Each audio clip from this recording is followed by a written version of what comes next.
What's going on, guys? It's Brian Tews, president of Tews Lending. This is your weekly update. All right, guys, this week my team and I kind of went back to the basics and talked about closing costs. I wanted to dive in and let you know what is specifically on closing costs because a lot of people really don't know, or might say that it's a percentage of a purchase price, 3-4%, and that's it.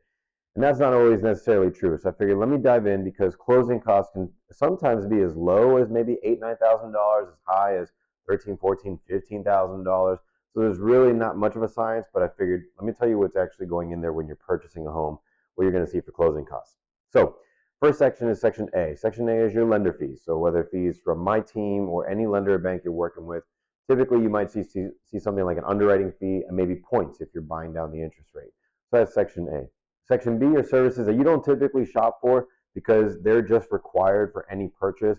Those are things like an appraisal, credit report, flood certification, make sure you're not in a flood zone, tax service, double check the taxes on the property, things of that nature that just come standard with any purchase.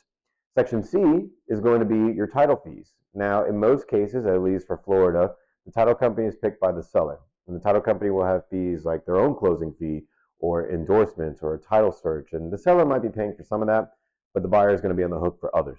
So that Section C is your title company fees.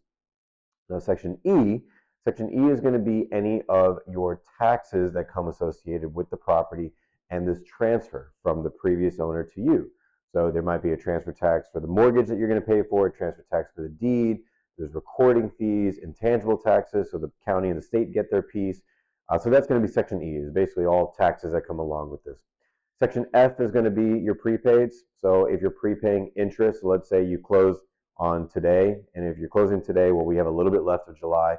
Prepaid interest is going to be from today through the rest of July, things of that nature. Also prepaying home insurance. So 1 year's worth of home insurance has to be prepaid initially. So that's going to be Section F. Section G is going to be your escrows. So if you have escrows, that is where you are basically making a piggy bank for your home insurance and your taxes to be paid by the lender on your behalf. They're going to collect some funds. That's going to be in Section G. That's your escrow piece. And then Section H is other. So anything random, like maybe an HOA is going to charge you to move in. Maybe there's a real estate transaction fee from your agent or anything like that. Maybe your owner's title insurance might be on there.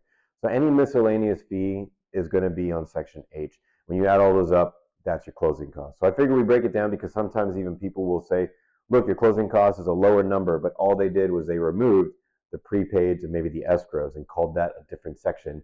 So their closing cost actually looks cheaper. When in reality, it's not. They just broke it out to make it look that way. But if you have questions about this, reach out to me or my team. We're here for you. Again, my name is Brian Tews, president of Tews Lending. This is your weekly update.